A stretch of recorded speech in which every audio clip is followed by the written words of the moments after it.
There's an ancient phrase, here's what it says: if you try to save your life, you will lose it.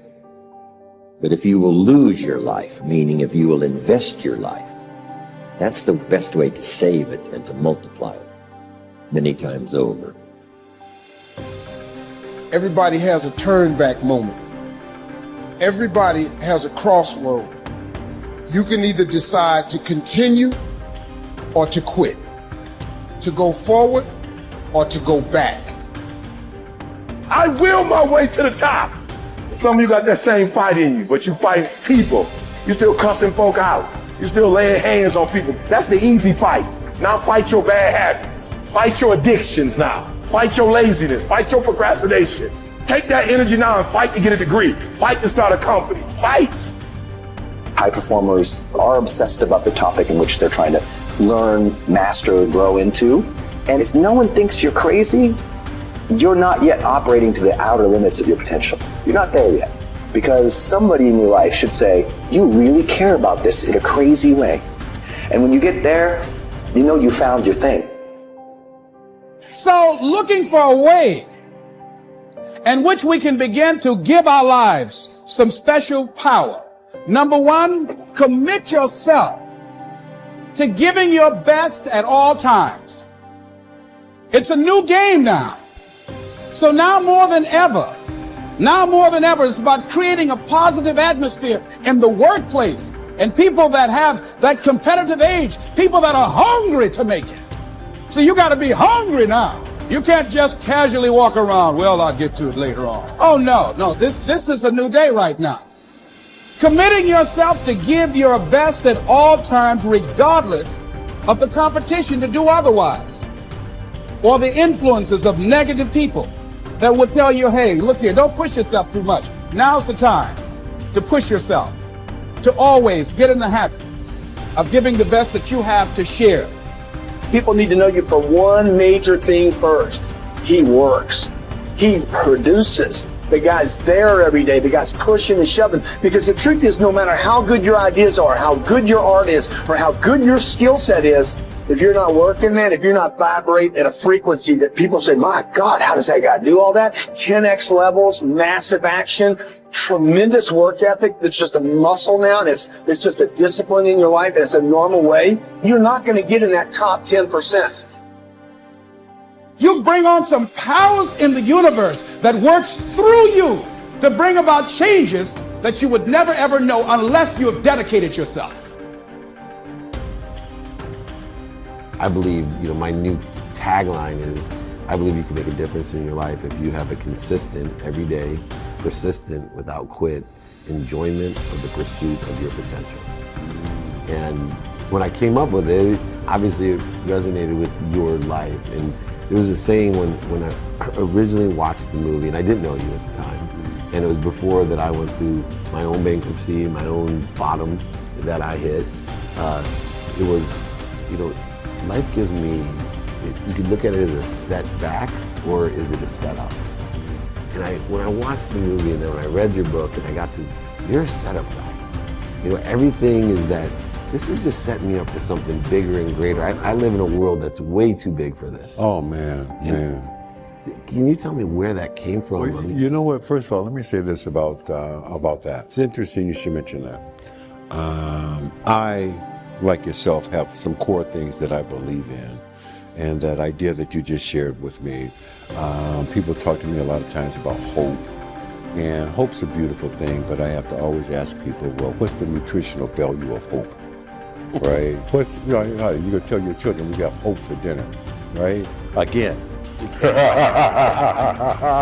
right? Hope's a beautiful thing, but it's always more important, David, to have a plan. And not just a plan, but plan A. What is plan A? And the best plan A's always have something I call the C5 complex. Your plan A has got to be clear, concise, compelling, consistent, and committed. You've got to have plan A. And you have to always be mindful, and I say this in all sincerity, plan B sucks. It does. I mean, you think about some of the biggest names in their respective industries and worlds. Those people were committed to plan A. I mean, I know you're a big NBA fan, as I am. Michael Jordan's got 6 NBA championship rings because he was committed to plan A, not plan B.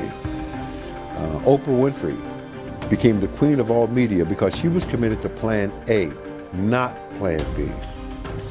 Whatever your politics are, Barack Obama served 2 terms as president of the United States because he was committed to plan A, not plan B. Yep. Plan B sucks, man, right? And something else you said earlier that makes me think of something that I share with people is this whole thing about owning it. I have to explain to people all around the world, why do you spell happiness with a Y? That Y is there to make us all mindful that it is you and your responsibility, you and your opportunity to create the life that you want for you and your family. That's why we spell happiness with a Y. If you really analyze your beliefs, you'll change them. I had a friend one time, I was trying to figure out where do beliefs come from. How do you, because all religion and all science will tell you, you got to believe it. William James from Harvard, 1900, he said, believe and your belief will create the fact. So belief is an interesting word, you got to believe it. And I was having lunch with a mentor one time and he said, our belief system is based upon our evaluation of something. Frequently, if we reevaluate a situation, our belief about that situation will change. It was like bells were going off my head because I was trying to understand belief. How do you change your belief? Well, he told me, it's through reevaluation. And so I started to evaluate myself and reevaluate what I was doing. It took me 9.5 years, but I figured out why I changed. And it was the repetition of information. Thank you. You're in sports, you Yep. know, it's repetition. Yep. Repetition, repetition. Well, but practice doesn't make you perfect. Perfect practice makes you perfect. There's a big difference. Great point. And so I found that the part of our mind that controls our behavior is not the part of our mind that gathers information. School deals with the part of your mind that gathers information.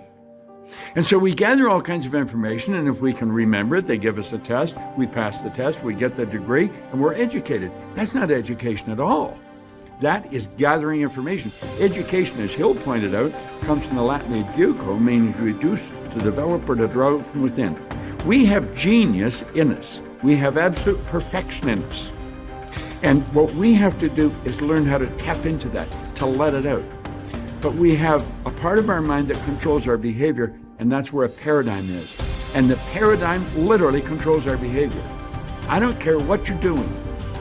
If you're not altering the paradigm, you're not going to improve your results.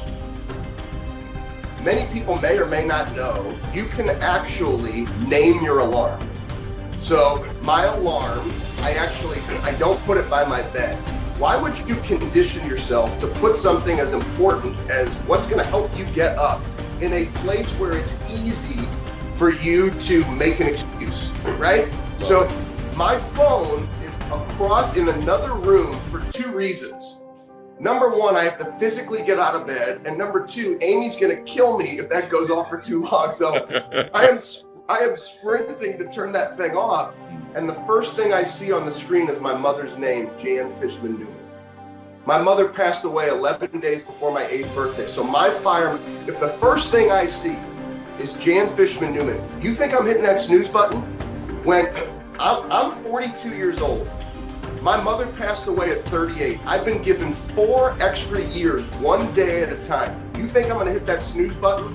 And so for me, I've conditioned myself to connect to what drives me to recognize you will not make an excuse. Man, see, I knew about Mom, but I didn't know the phone piece of it. I didn't know that. And then I'll share with you, it's actually right here, same journal. Once again, it's all the environment that we set up. So one of the other things I do every morning, this is my burn journal. I write down Janet Fishman Newman legacy, uncommon amongst the uncommon. So one of the first things I do is I literally write, to me it's not enough, this is not easy. I think people want to hit the easy button in everything that we do. We have to condition our minds. Mental toughness is not easy. People think, oh, I have mental toughness. You have to condition your mind. Your mind is the most powerful weapon that you have. It's a muscle. So Ed, you and I, we can work out our muscles, but the reality is this is a muscle that far too often people don't condition that muscle. So I've conditioned it to see my mother's name, but then I've conditioned it to write down and to deeply connect to the burn. Once I do those two things, it's go time.